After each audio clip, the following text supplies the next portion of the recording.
Welcome to the Artist Life podcast. I am your host, Katie Frost, also known as I Am Katie TV and Kill the Perfectionist. This production is brought to you by Kill the Perfectionist and Waldron Street Media.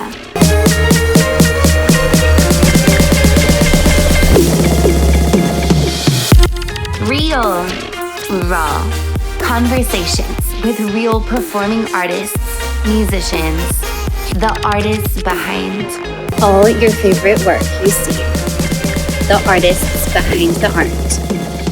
Hey, and welcome back to the Artist Life podcast.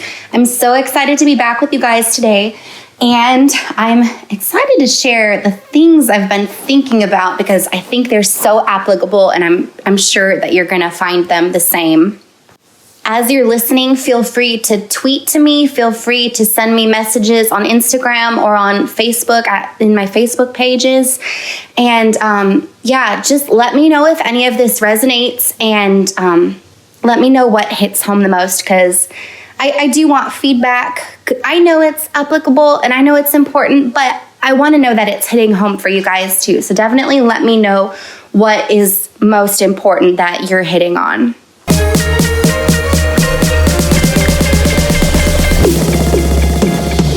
Today's podcast episode is brought to you by several of our sponsors. I'm so excited. This is the first time we've had a sponsored episode, and let's tell you about our sponsors. Our first sponsor for today's episode is a web series out of Memphis called The Network. This is a Truman Show meets sci-fi type TV series with a wonderful cast and production team giving you a thrilling, comedic, and action-packed adventure. Watch to find out what happens, too. And then the logline is a group of young influencers who come together for fame and fortune, only to realize something sinister looms from within. This is a fun and crazy comedy by an awesome production company out of Memphis called D&D Production Company.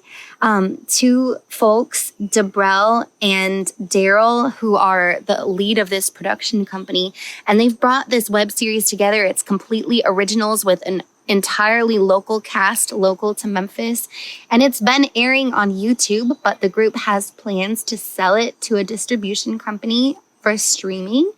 And it's very exciting. Make sure you check it out on YouTube, and there will be a link in the podcast episode. So it's definitely been a while since I've posted a podcast episode, and that is because there has been a ton going on in our personal life. My husband and I are in the middle of a move. We're not even done yet. We're in the middle of a move. And it's just brought to mind like all of the tumultuousness and the turmoil and like the chaos, and being in the middle of the mess has brought a lot of really good thoughts to mind that I've had time, because we haven't been working. We've been moving and we've been taking care of the family and just doing a lot of like physical stuff to make the new life work, right? And so I've had a lot of time to be thinking some of this stuff over, and some of the same thoughts keep coming back. It's given me a lot of contemplation time to really mull over some of these subjects. And I think they're good thoughts. So the topic today is on a utopian society, and what would that look like, and how would the artist life fit into that? And I think talking about it is important because it sheds light on some of our patterns, some of the things we need, some of the atmosphere we need in order to create, and just truly how different we are from the rest of society.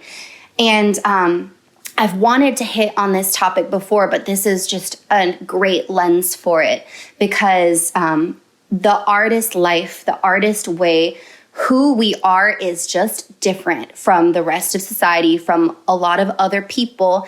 And when we get into these rigorous routines and we have lots of pressures put on us, we don't have the ability to be creative. Things like stresses, things like worries, they get to us, and they keep us in super left brain thinking instead of in the right brain thinking, instead of in the free flow love and atmosphere of creation and like, oh yes, I'm my best self, I'm being creative, I'm pouring out into the world. Because being an artist, we are givers. Like, our creation is really our offering to society. It's like literally, truly like a sacrifice of our time, our effort, our creation, our creative output, our thoughts that go into it, the time that it takes to create, and then the actual ultimate creation itself. Like, it is a literal offering. I've been thinking about this recently because in the marketing world, there's this word of offers, right? And it has to do with sales. It has to do with, well, what is your offer and how can you tweak it to make it more psychologically impactful and pull people in, right? And it's very sales and psychology. I mean, it's right? Because, you don't want it, but then it works. And so then you're buying things. So I have one foot on one side and one foot on the other side. On the one hand, I hate sales. On the other hand, I do sales, right? And so it's this love-hate relationship. But without getting too off topic, the way it works with like the creative output is like, it's an offer. It's an offering, much like you would give an offering of love to God, or a sacrifice, like in the olden times when they would literally make sacrifices, right? Animal sacrifices, burnt offerings. Like, our creativity, it's not just part of who we are and how we're meant to be, but it is our gift to society, and it is our gift to the world. So what happens when people start saying, oh, well, you should be doing something else, or, oh, you need a different job, or, oh, you're artistic. Like, why are you being artistic when you should be working, or you should be doing this, go get a factory job, right? All these things that get put on us, not only is it a stressor, not only is it a lie from the pit of hell, because that's not who we are, that's not what we're meant to be doing, but it takes away from your ability to contribute to society. Quite honestly, it makes you anxious. It makes you depressed, because if you listen to it too much, if you do it, if you're surrounded by that, then you forget who you are. You honestly, truly forget who you are, what you're here for, and what you're here to do. Okay, I'm excited already. This is good stuff. This is a great intro. I'm so glad to be back doing this. This is my little piece of happy today, and then I get to work on a website for a client and finish up some website work that has been long overdue, but I've been moving, so I have to get on that. But this has been a great start already. So excited to be introducing this topic, and let's get more into it. If you would like to contribute to the Artist Life podcast, we are looking for bands to interview, artists to interview, and content creators to connect with. This includes business owners, and it includes producers. If you would like to support our show, I would love to have a conversation with you. Email me at katie@waldronstreetmedia.com and let's chat. Without further ado, let's get into this episode. You know by now how I work, so it's a little bit all over the place, but it all connects in the long run. One of the things I think of in terms of our opposites, and I always pair the positive with the negative and just like the contrast, the contrarian items, because for some reason I can't think of one without the other. Like they go together hand in hand, in my brain at least. So, when it comes to thinking of a utopian society, it also makes me think of like, what do we need as artists in order to create the best, in order to have the best creative output, in order to have like a well-rounded little world, little bubble world atmosphere, in order to create and perform at our best. when that comes to mind, I think in terms of nighttime and daytime. When are you the most creative, and do you have time to work during those hours? If you're a nighttime person, right, you need to not only have the nighttime to work on your creative projects, but you also have to still have energy in the nighttime in order to be able to do that, right? So like a dad who's in a band who's working a day job all day long, by the time it comes to nighttime when they are creative and they should be creating, they may not literally have the energy to be able to give the brain power and the effort into that, into writing songs, into writing music, because purely they are drained by then. So you have to think about, right, in terms of what time of day are you most creative, and are you able to facilitate a life where you can work and have creative time set aside for those moments. So when you're thinking of that, then you also have to think of in terms of when is it best to eat? How are you eating? Do you need to wake up earlier so you can eat earlier during that time? Or do you need to fast longer and make sure you get like your creative output done in the morning first thing? Do you like write for 2.5 hours and then stop and eat breakfast? And like, do you do that while you're snacking on a muffin and eating coffee? So routines really play into it quite a bit also. And like when you eat, because eating totally affects your energy, what you eat, how much you eat. If you are regularly overeating too much, overeating means too much. But if you're regularly eating more than your body really needs or wants to, it actually immediately puts you into a fatigue mode. That's something I learned recently. I actually did not know that. And I was like, oh my goodness, it made so much sense. Because you know how some meals obviously give you fatigue anyway, because your body just slows down to start processing it. It's not an easy process like fruit or vegetable that it can easily process, like the meats and stuff, like they're harder on the body, the system to break down. But when I learned about that, I was like, oh, wow, that's really good to know, because even the amount, like the quantity of what you're eating, if you're eating too much, that does the same thing. So the ideal situation for an artist to be able to create in, and I don't know, maybe I'm biased and I know everyone has different ways of creating, but even within those contexts and limitations, and I guess what I'm trying to say is there are variances in this, right? Some people want to create in a big city. Some people would rather create on a farm.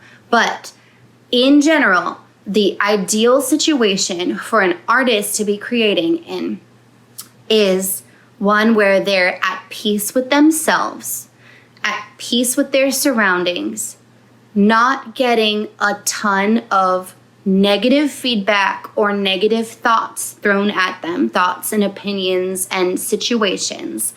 Basically, a stress-free environment, an opinion-free environment, and where their time constraints and responsibilities are very limited, very little to do, right? You're not constantly taking care of kids. You're not constantly making meals for people, or you're not constantly having to be at work all day and be creative around that schedule, right? So it's funny because what it boils down to is an artist being by themselves doing their art, which is an extremely lonely environment.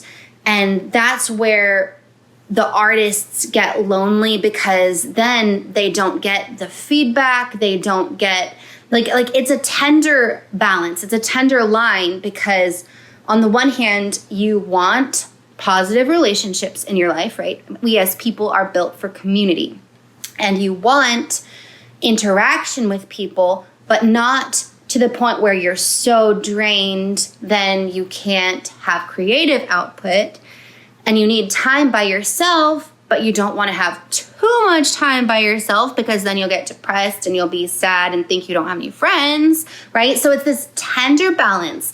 But The artist needs time to think their own thoughts in peace, whether that be in nature or a big city or a coffee shop, wherever your creative space is. And, that varies. I have times where I would love to be in NYC writing. And then there are times when, I love Mississippi. I love the countryside. I love how quiet it is. I grew up in California. It was not quiet at all. Like traffic was the crickets. Traffic for us was crickets like here. So, there are different atmospheres that facilitate two different types of thinking, different thoughts, and different types of material. I know some people go away on writers' retreats and they'll go to certain spaces depending on what they're writing, So and musicians are the same way. Like you might go to a certain studio for a certain sound, but also for a certain ambiance, right? So ambiance matters to us a lot. And okay, let's break for just a moment. Even the fact that we're talking about these details, like regular people don't get this. Sometimes they do, but pretty much only if they're artistic.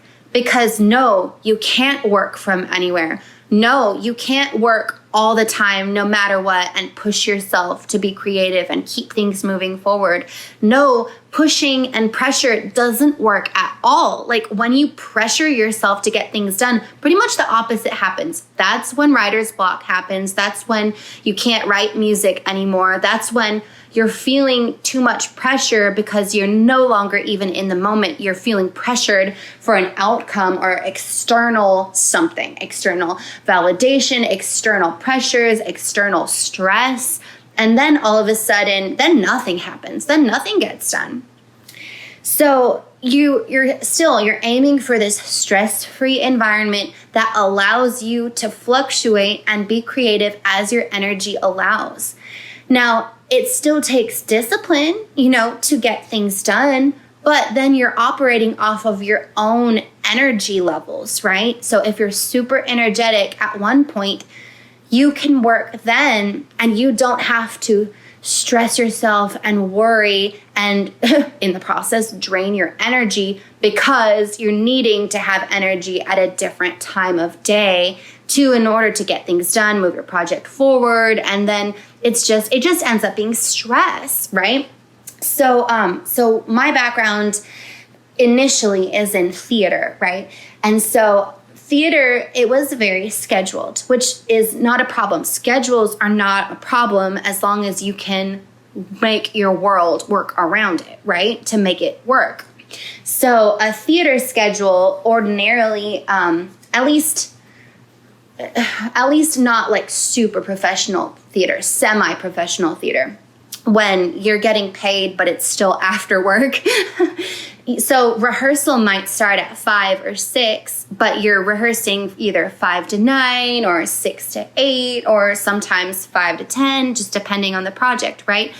But you're able to sync your world to make that work, to make sure you have energy for rehearsal. If it's a musical, you've warmed up your voice ahead of time, or you are warming up your voice as rehearsals are starting, and you've eaten first, or you're gonna eat during. Like, you have to work your world around it. But then by the time performances come, you're in the swing of things. So you're gonna have energy at 7 o'clock, so you can have energy from 7 to 10 to sustain it and give your best performance, right? Even though normal society wouldn't be doing that, right? They're 9 to 5 and then exhausted and don't want to be on their feet anymore. And here we are dancing and doing peak performance, show top quality from 7 to 10. Like, that is not the way an average person's day works. So you really do have to be able to make your world work in a way that facilitates creative output. Otherwise, it clearly, I don't even know what word I was looking for. It just doesn't work. Okay, now that we've talked about that, which is funny because it's really a tangent anyway, let's turn this around and talk about society in general. Hopefully, this dog will stop barking. I already gave them a few minutes to stop barking, and they did, and now they're barking again. We have a second sponsor for this episode. It is Spray Tans by Alicia. Alicia has been doing this for 12 years. She was Mrs. Tennessee and Mississippi's America sponsor for years. She's the official sponsor for the Miss United States in Orlando, and she's spray tanned internationally for Mrs. World in Las Vegas. She's been sponsored by companies in New York. She's pretty much amazing, and she's located right here in Corinth, Mississippi, although she does obviously travel for events. If you need her work and if you are in need of a spray tan for your company or for your different artistic projects, please contact her. You can find her on Facebook. It's Spray Tans by Alicia. Okay, so now let's go to society in general, right? A utopian society that should exist, that probably used to exist, and that would better facilitate all of our effing economy. Gosh, the economy sucks right now. It's just absolutely sucky, and people are in control of that. It's like that for a reason. But the way that it used to be, probably, and the way that it should be again, probably, is back to a system where people live off of the land, farm off of the land, barter and trade goods, and people give to society in the way that they want to and are designed to. Now, going back to that, it does, again, it makes it harder. Now, I'm just theorizing, guys, okay? So if you're going to nitpick, then, well, you probably shouldn't. But I'm just throwing out ideas here, okay? This is what I've been thinking about. Society works well when people barter with each other because it's what they want to do, it's what they have, and it's out of their nature. Like, if I have eggs, I'll give you eggs for some cheese, right? If I teach piano lessons, I'll teach your kids piano lessons in exchange for a meal or in exchange for some cabbage, right? I've actually done that. I had a family that really wanted piano lessons, and I was the only person in the near area that they knew who played piano. And I actually started teaching piano and voice lessons to their children in exchange for meals. And they would bring me cooked meals. And let me tell you, that was so much better than money at the time because I wasn't doing enough home cooked eating. And like, oh my gosh, it was fresh. It was home cooked. It was, it was natural ingredients. And like, it was a great meal. And sometimes it would last me multiple meals. It was a great trade-off. I was super happy with it. Now, what I was going to say is the thing about this part is it doesn't let you accumulate great wealth, I think about in terms of Bible times, the landowners and the privileged, they had tons of cattle. They had they really had big companies, but they were family, right? It was their family, their extended family. And like you'd have this one patriarch who would move the entire little mini culture group across to a new land, right? And they're moving cattle, they're moving goats and sheep, and they're moving, hundreds of people on foot and by carriage and by camel and like all these things. So like it's not as easy to just accumulate wealth when it's a barter system because there are still those who are going to have more than others. But when it comes to a culture thriving and surviving, it makes so much more sense to not have money in the equation. Like literally and truly, like I don't know this for a fact, but my gut intuition would be the people who invented money were doing it on purpose so that they could print themselves money. Because as soon as you bring money into the equation, some people have it and others don't. And it's just, it makes more sense when you're talking about, let me trade goods. Let me fix your tire in exchange for what do you have? Yeah, I'll take your bookshelf, or you can build me a bed in exchange for me fixing your tire and fixing your car. Like, then people are able to trade and operate off of what they have and what they can do and their actual skill sets. You don't have these people working in a factory day in and day out, putting one button on the assembly line, and I'm not by any means downing factory workers. There's a ton of factories around here, and like a lot of people, they either make really good money or they make good lives off of it and they enjoy it.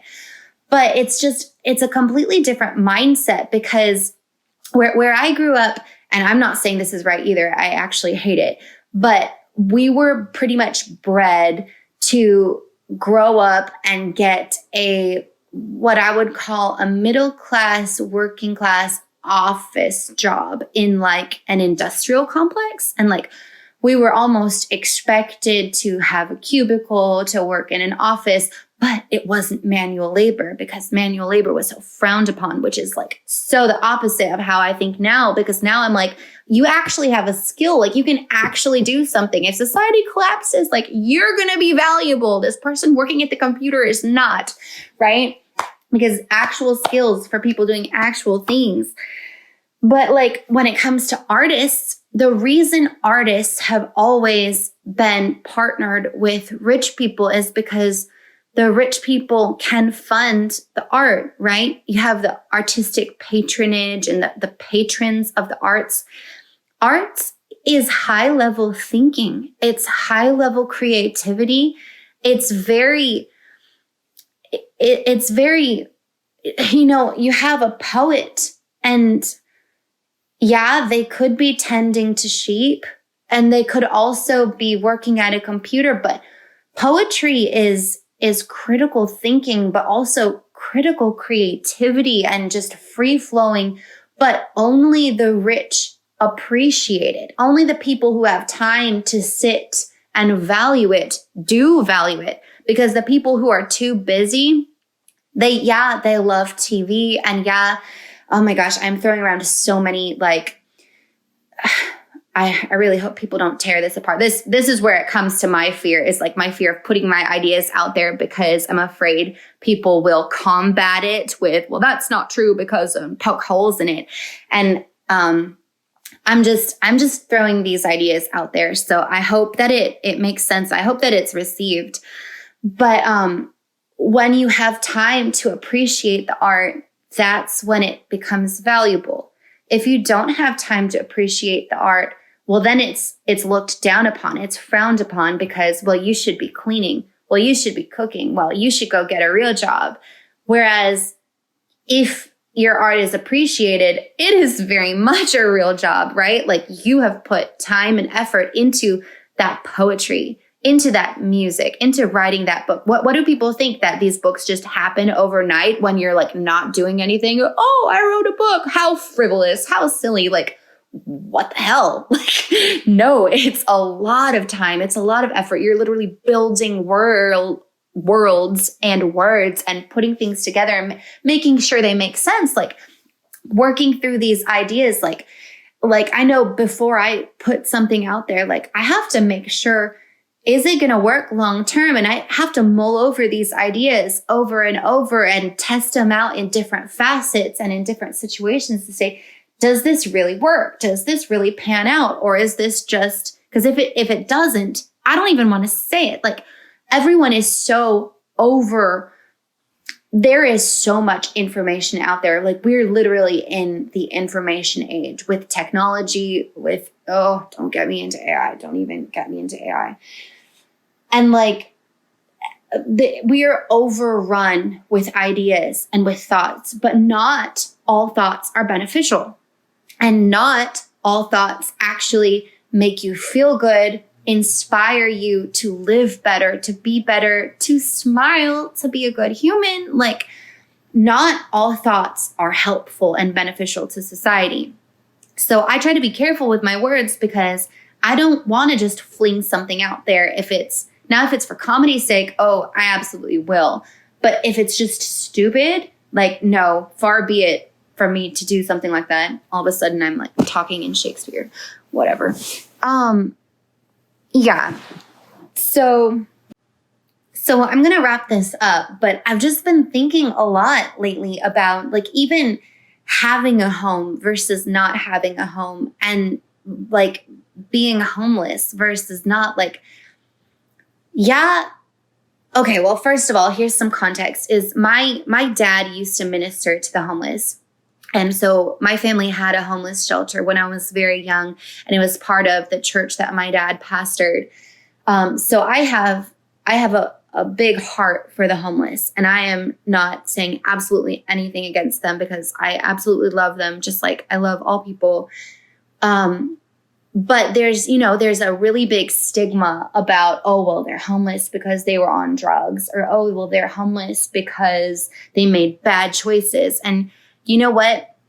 Recently, and I've thought this my whole life, maybe because I am an artist, and maybe because, different things are more important to me than just, working around the clock at a dead end job. But like, my whole life, I've thought, wow, that could be me. Like, I'm so thankful it's not, but just a quick turn of events, and that could be me. My family filed for bankruptcy twice. I don't know if it was before I was born or if one of them was after I was born, but like, that's a reality, and like, that could have put us on the streets. And now here with my family moving, it's just had a lot of like stability thoughts of like, what makes someone stable and what is needed and necessary, but how do we also combat these ills of society where like people can't buy a house anymore, and like the baby boomers, like they literally can't even comprehend that. I've seen a lot of Twitter threads on this, probably because of all the things I'm going through. But like, it's really hard as Gen Y, Gen Z to get a house loan. Like the houses that should like just that the land is so expensive, and the qualifications in order to get a loan are like, they're insane. Like I literally know people who have lived in apartments or rented their entire lives that are in their 50s. And like, I don't want to say that's normal either, because that's definitely not normal. In my experience and in my worldview and people I know, that's not normal. But I can totally see how that could happen, because now that's becoming more and more normal, where people can't get house loans, they can't get land loans. And here we are in this podcast and in my business and many community and culture, like we're trying to empower artists to be successful and monetarily successful. So this is a little bit of a tangent, and I don't even really know why this has been on my heart so much to share, but like, I don't know. It's just been coming back. Like, what should society look like? What should it look like? How should it be? What do we need to go back to? And something we definitely need to go back to is smaller communities. Even I live in a small city. I live in Corinth, Mississippi. It is small by my standards, because I grew up in a small city in California, and oh my gosh, compared to here, it was huge. But like communities, when you know your neighbor, if the power goes out, you can go next door and trade for eggs and lend me some sugar, lend me some eggs. When, if you break down on the road and you're a few miles from home, somebody knows you, can help you out, help you change a tire, see what you need, give you a ride to the store. Like, it's just it's just a thought, because like, it was so simpler. Now, in that way, it was so simpler, right? In many other ways, it wasn't, right? Then you're working all day on the farm, or then you're tending to animals that you can't just not feed one day. Like, there was a lot more hard work, a lot less easy meals, fast food, that wasn't a thing. instant communication, that wasn't a thing. You had to travel to see people. But now we barely speak in real life to people. And that is so important. That is so needed and so necessary. Like, I remember when I was growing up, my mom used to spend hours on the phone with people she couldn't see anymore. And now it's a text, right? Now people text all the time. It's even less communication. Like, we are communal creatures built for community, built for people interaction. And yeah, I'm a specialist in online communities and building online brands and bringing in online people. And there is a place for that. But there is also a place for real friendship and real community. And just the online sector, it just makes it so much more apparent that that is what we need in order to feel good, to feel satisfied on a daily basis, in order to steer clear of anxiety and depression. We need to see people. We need to have real relationships. We need to have relationships that build, not just a mom relationship. Oh, hey, I gotta run after my kids now. Like, we need those close friendships where people know what we're going through, and hand in hand, they take care of us through it. We take care of them through it, but they can check on us, not just from a vague Facebook post, right? And they're like, I have really no idea what's going on in her life, but it's too vague. And and so I guess this is just a reminder that, one, society is not as it should be. Two, there is a better way. And maybe we can be the builders of leading back to that. And also just to get you thinking about, what do you need in your life in order to foster creativity in a way that is whole and healthy and good for society, for you, for your family, for your situation, and for your creative output. Because if you're a creative who's not creating, that is a detriment to society. I'm absolutely serious. Can you imagine a world without Van Gogh? Can you imagine a world without Aristotle and Plato's writings? Like, oh my gosh, like, how important to shaping society were there, right? Were they? I don't know what I was supposed to say there, but we got mixed up. And like even something for me, something as simple as this podcast.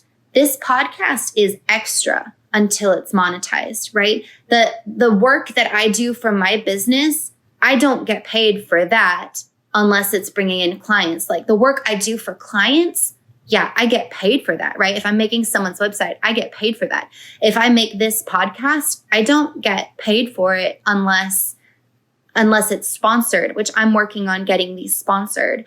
And yay, this is the first episode that is sponsored. So yay for that. That's exciting. And I'll be making sure to partner with only brands that I love and respect, and people I love and respect, because that is the way we do things around here. But yeah, I just wanted to share these thoughts and put it out there and get you thinking and share them, see what your thoughts are, and just get the conversation going, because why not?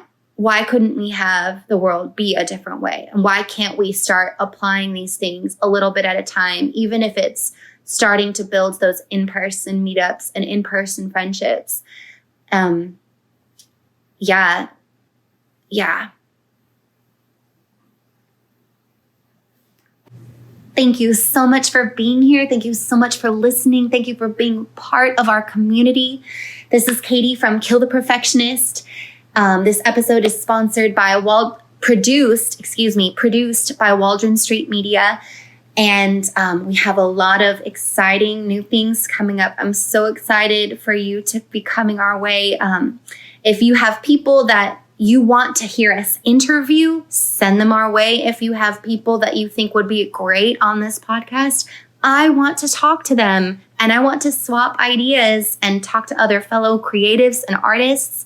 And I'm talking about actors, screenwriters, producers, publishers, writers, anyone who is a creative. This is for you. This is by us. This is for creatives, by creatives, because we are important, because We deserve to be heard because our life is a different way. We have a different way of life. We have different wants and needs and things that are important. Oh my gosh, that just made me think of something that I was going to say earlier. I think the dog might have thrown me off, but details. To us, the details that are so important are the details that other people think are completely unimportant. And I really hope this makes sense out of context. But like what color is the cup? What color is, what type of material, what fabric am I wearing today? And I think it is hilarious and very interesting that autistic is one letter away from artistic. And I don't know, I'm not saying we're all autistic. That is not what I'm saying at all. But it's very interesting because details are important. Details in your environment, in your creative atmosphere, they are important, they matter, and don't let anyone tell you, oh, you're being nitpicky, oh, that's frivolous, oh, that doesn't matter. If it matters to you while you're creating, then it is important. I will end with that. Have a fabulous, beautiful day. Don't sell yourself short. Your voice matters. Your creation matters. You matter. I want you to be successful, and let me know if I can help you in any way. Check us out. Check us out on killtocreate.com and killtocreate.com/shop for products, for resources that might benefit you, marketing materials, self-help books. I'm big on self-healing and wellness for your artist life.